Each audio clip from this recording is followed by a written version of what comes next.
Primeramente necesitamos dividir este video en lo que van a ser 5 secciones.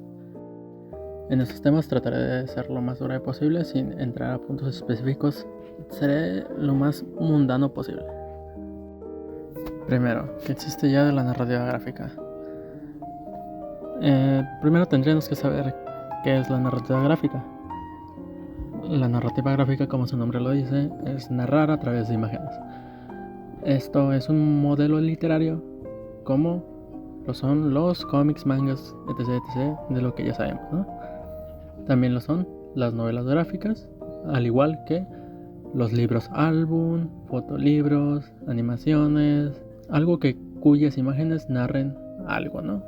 Lo que nos compete a nosotros es lo que llamaré por el momento el árbol de la narrativa gráfica, que incluye historietas, cómic, manga, manhwa, webcomic, webtoon, el bandes design, todos esos formatos que es por país son los que veremos a continuación, ya que entendemos que hay actualmente de la narrativa gráfica sin tener en cuenta cosas muy proto-narrativa gráfica como pueden ser algunos grabados, cosas por el estilo.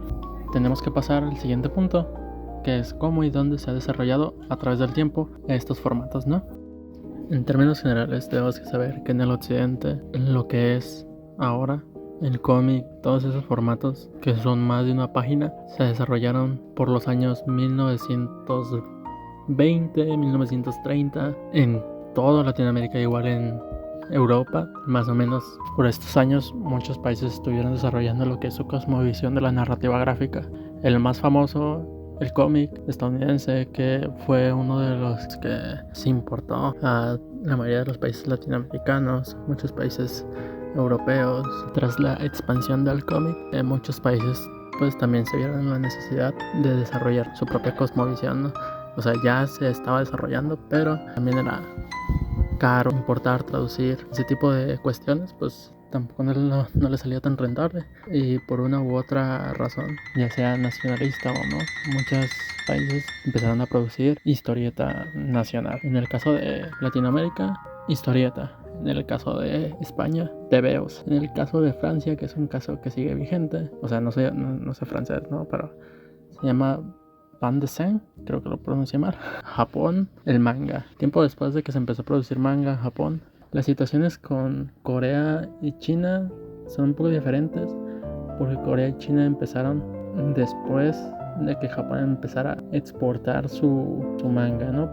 De ahí que el cómic coreano se llama manhwa y el manga chino se llama manhwa. En contraparte, a lo que le pasó a la mayoría de los países occidentales fue la televisión. Era más fácil consumir entretenimiento a través de la televisión que leer monitos. Latinoamérica fue para abajo, Estados Unidos, Francia bajarían su producción, pero seguirían vivos. Ahora pasemos a uno de los puntos más controversiales del tema, el formato. Para nuestra comodidad, digamos que un formato es un cúmulo de características que distinguen una publicación de otra. Digamos que hay dos grandes formatos, el occidental y el oriental, de derecha a izquierda, de izquierda a derecha. Son dos formatos que responden únicamente a la necesidad de la lectura de los lectores. Con la llegada del internet llegaron dos formatos diferentes, el formato webcomic y el formato webtoon. El primero nace como respuesta a la autopublicación y el webtoon a la innovación y comodidad. Si bien cada uno de estos formatos tiene una característica que claramente los diferencia del resto, también hay otras diferencias que los hace y distinguen de otros ejemplares. Por ejemplo, el bande dessin, el cómic francés, si bien es occidental y se lee de izquierda a derecha, tiene como características sus tamaños. Estos son mucho más grandes en su mayoría, por lo cual suele haber en algunas páginas inclusive más de 8 paneles en ocasiones. También lo distingue su carácter ilustrativo y sus viñetas invisibles. Claro que estos elementos no los puedes ver siempre, porque también cuentan con un formato rectangular horizontal. Los franceses cuentan con la peculiaridad de que exploran mucho las formas de las viñetas, siendo esto un factor diferenciador tomando en cuenta lo antes mencionado. A diferencia del cómic estadounidense, que es a color, pero hablamos de un color plano, con contrastes muy marcados, un viñetado en su mayoría muy uniforme, en el cual mayoritariamente los personajes no suelen salir o no solían salir de sus viñetas. Claro que en estos formatos siempre hay excepciones y nunca hay una norma concreta. Del manga ya sabemos cómo es: blanco y negro, de derecha a izquierda, líneas de acción, la utilización de viñetado más dinámico y el ya representativo estilo de dibujo.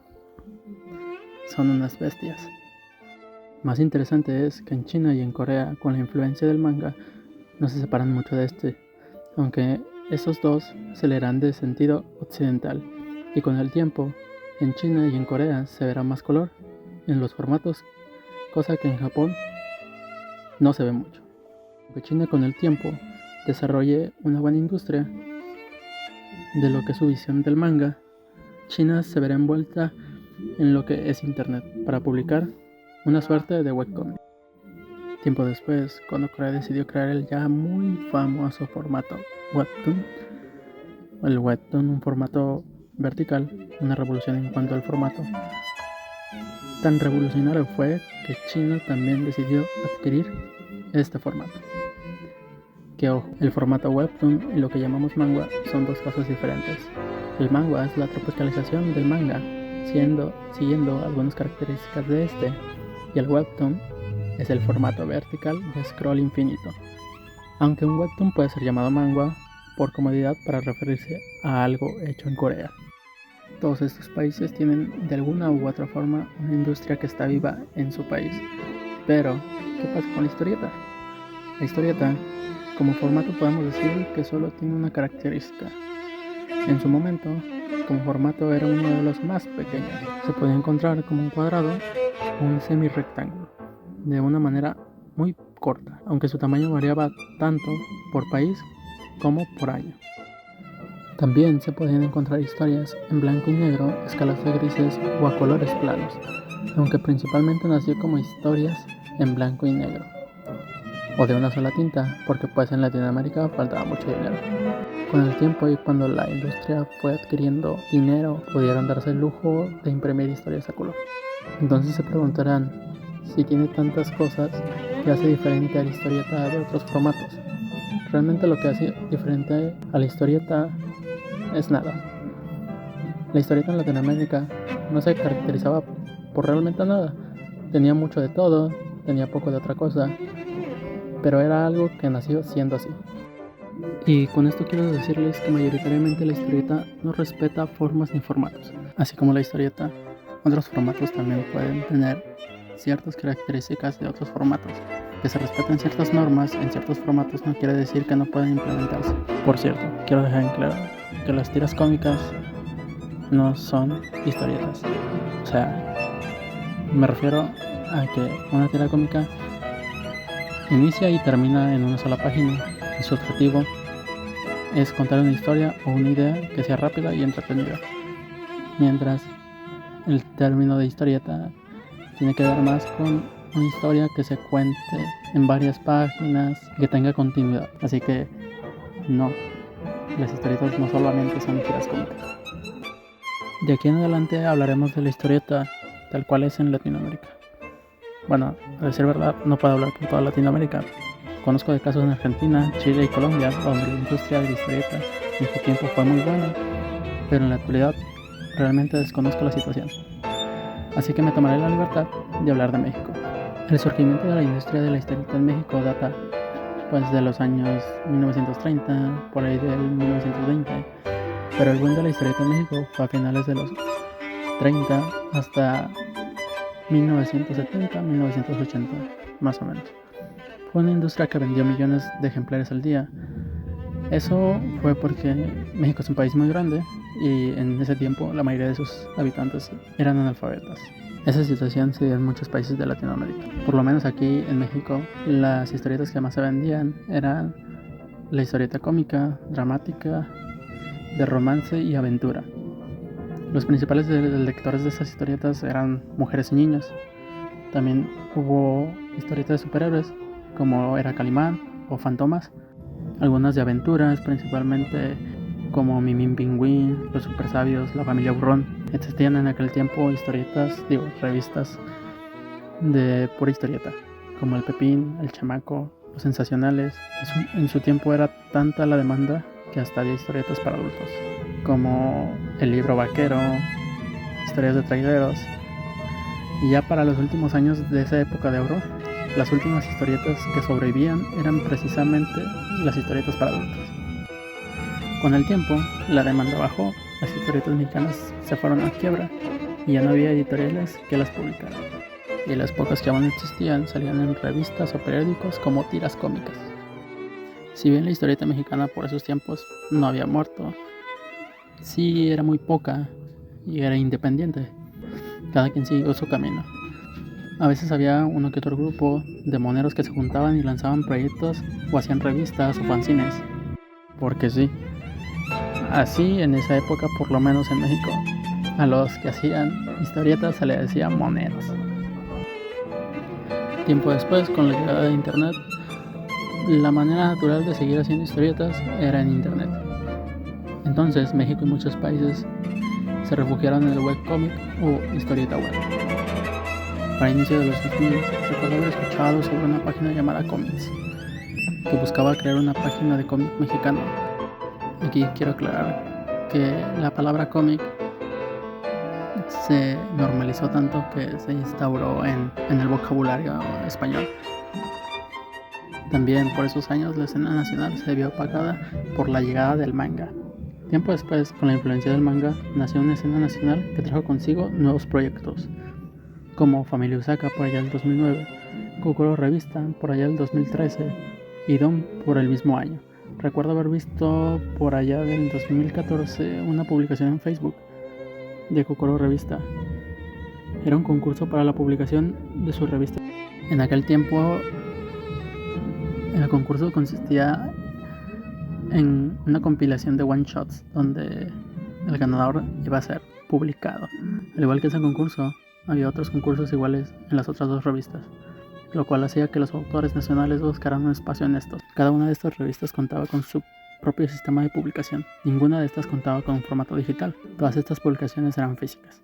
De las tres revistas, por orden de importancia, recuerdo que la más sonada era Kokoro Revista, después Dune y por último Familia Usaka, de las cuales la última sigue sobreviviendo. Dune fue perdiendo relevancia mediática por ahí del 2018 y dejó de dar señales de vida en el 2023. Kokoro Revista por allá del 2019-2022 fue dejando de ser constante hasta dejar de dar señales de vida. Aún recuerdo algunos autores importantes como Takashi Fushino, Imosh, La Dupla Éter, Ibun Sosa, Aaron Puig, Orange Juice o Studios Siakne. A la par de por ahí del 2016 también se gestionaba lo que era la aplicación Central Fiction. En esa aplicación pues la gestionaban personas ya con carrera, que llevan tiempo escribiendo, publicando cosas.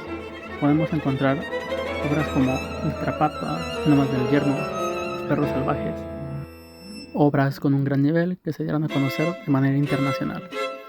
Uno de mis favoritos, Raúl Treviño, que creo que ya muchos lo conocen. También aparecería Momentum Comics, que a mi parecer fue interesante saber de él, ya que invirtieron en publicidad, promocionando las crónicas de Fátima y su página web, en la cual pueden actualmente encontrar varios números de esta historieta y más publicaciones como Los Angeleros. Mientras todo esto sucedía en el centro-sur del país, en el norte, por el 2016 se creaba Revista Mangaka, una revista que mantuvo una publicación constante con autores de toda Latinoamérica, de la cual tengo varios nombres, con autores como Stanley Kyo, Hikari Star o Tokono Roman, la cual concluyó sus publicaciones por allá del 2019. Estas publicaciones, tanto digital como físicas, convivían con eventos como la Mole, la Conque, haciendo que podamos llamar a este grupo de personas, a esta burbuja, una neoprotoindustria de la historieta barra cómic barra manga barra lo que sea, aunque todo eso parezca muy ideal. y que empezaba a surgir algo. Posiblemente lo detuvo la pandemia y posiblemente también que no terminaba de llegar al público objetivo. Actualmente tengo entendido que donde está más viva la industria hoy en día es en Chile, ya que tienen buenos autores. Por último, ¿cuál es el problema real de aquello a lo que llaman industria del manga latinoamericano? Para responder a esto, primero debemos saber a qué nos referimos con industria. A ver, Chile tiene su propia industria. Es pequeña, pero ahí está. México, bueno, está ahí más o menos. Tenemos que tener en cuenta que muchas cosas suceden en muchos países diferentes. Si han prestado algo de atención durante este video, uno de los detonantes o impulsores de que Japón, Francia, Estados Unidos, Corea, China haya nacido una industria se debe a que son solo un país. Japón es solo un país, Estados Unidos es solo un país, Corea es solo un país.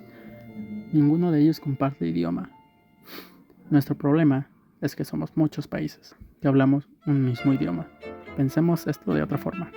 Si es difícil consensuar en la población de un solo país, ahora tener a toda Latinoamérica en cuenta es aún peor.